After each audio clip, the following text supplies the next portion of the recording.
I'm dropping you right into the smoldering, ash-covered ruins of the Red Keep, because today we absolutely need to talk about what almost everyone called the biggest plot hole in television history. Picture this. Drogon just watched Jon Snow kill his mother, and he did absolutely nothing. I mean, not a single scratch, not even a warning blast of fire. Just a 1,000-pound apex predator staring intensely at the man cradling his dead mother's weeping body. And then he just turns away. Half the internet completely lost their minds over this, claiming it was just the writers refusing to deal with their own consequences. And honestly, at first glance, I totally get why it looked exactly like that. Seriously, think about the sheer scale of this betrayal for a second. Jon Snow just ended Daenerys, and this is her massive, fiercely loyal dragon we're talking about. A creature who ruthlessly torched entire armies for her, who flew through terrifying, supernatural ice spears just to protect her, who came back every single time she was in danger. Yet faced with her actual killer, he simply melts a chair and leaves. Well, let me explain why this wasn't a glitch, and it certainly wasn't lazy writing. It was actually the entire point of their deeply woven, ancient magical connection. To truly do the detective work and understand what actually happened here in this ruined throne room, we cannot just look at the finale. If we only look at the surface level of this one isolated scene, yeah, it makes zero sense. Instead, I need to take you all the way back to a very specific, almost quiet moment in season 7, a moment that literally held the answer to this mystery all along. The clues were sitting right in front of us the entire time. Let's go back to the windswept cliffs of Dragonstone. Daenerys has just returned from absolutely obliterating the Lannister supply convoy. She lands on the cliffs with Drogon, and Jon Snow is standing right there waiting.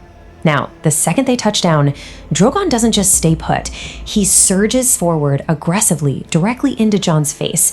Even Daenerys looks visibly unsure of what is about to happen, because she knows Drogon is the biggest, the most aggressive, and by far the least tolerant of her dragons. Yet, shockingly, Drogon pauses. He allows this total stranger to slowly raise his hand and touch his snout. Now, the absolute most crucial piece of the puzzle right here is that Jon didn't even know his true lineage yet. He had zero idea he was a Targaryen. In his own mind, he was firmly and forever Ned Stark's bastard from the north. So he wasn't faking confidence, right? He wasn't performing some kind of weird alpha male dominance trick to impress the dragon. He simply stood his ground, and Drogon chose to accept him based on pure instinct alone. This wasn't just a cool cinematic visual for the trailer. It was a profound, deeply significant statement by the dragon. So it begs the question, what did Drogon actually sense in that raw, tense moment on the cliffs to make him so incredibly docile? How on earth did a notoriously aggressive, fiercely protective beast know to instantly lower his guard for a man he had literally never laid eyes on before? Well, to fully grasp this, we have to dig deep into the ancient lore of old Valyria. Way back, long before the apocalyptic doom destroyed their entire civilization, there were over 40 dragon lord families ruling the freehold. All of them rode dragons, and every single one of them practiced a very specific, intense custom. They married within their own bloodlines. Brothers to sisters, cousins to cousins. And I need you to understand, this wasn't just about preserving political wealth or staying elite.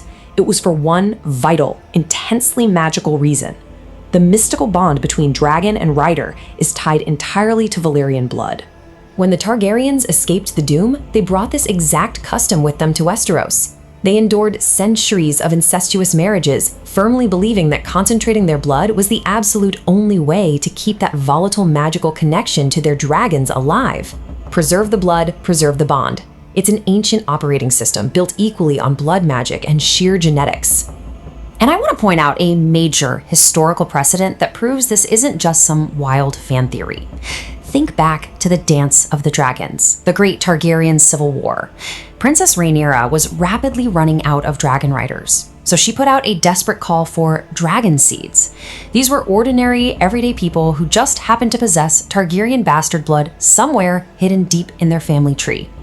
The entire premise relied on the proven fact that a riderless dragon might still respond to even heavily diluted Valyrian blood. Those without the blood, they were burned alive on the spot.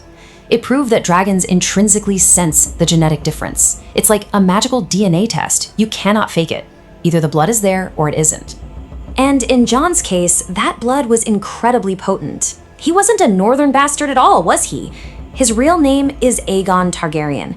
His father was Rhaegar Targaryen, the crown prince, and his mother was Lyanna Stark, legally married in secret. Genetically and legally, this makes him the legitimate son of the crown prince, holding an even stronger, far purer claim to the Iron Throne than Daenerys herself. This ancient genetics perfectly explains the absolute magic of that cliffside encounter. On those Dragonstone cliffs, Drogon reacted to Jon's royal Targaryen blood before a single person in the story, including Bran with his supernatural visions, Sam with his dusty citadel books, and certainly Jon himself actually knew what it was. The dragon's ancient internal system recognized the bloodline instantly. Let me say that again, because it's so important. The dragon knew before the man did. And this deep, undeniable blood connection is exactly why the dragon Rhaegal, who, by the way, was literally named after Jon's own father, let Jon ride him without a single moment of hesitation later in the series. While plenty of people in this lore have been burnt to ash or thrown screaming from the sky just for trying to mount a dragon, Rhaegal just crouched down and let Jon climb right on. Rhaegal didn't even give Jon the chance to fail. He made the decision for him, based purely on that potent Valyrian scent. So, armed with this deep lore, let's step back into the ash and snow of that destroyed throne room. The visual setting itself is this dark, incredibly tragic echo of Daenerys' vision in the House of the Undying.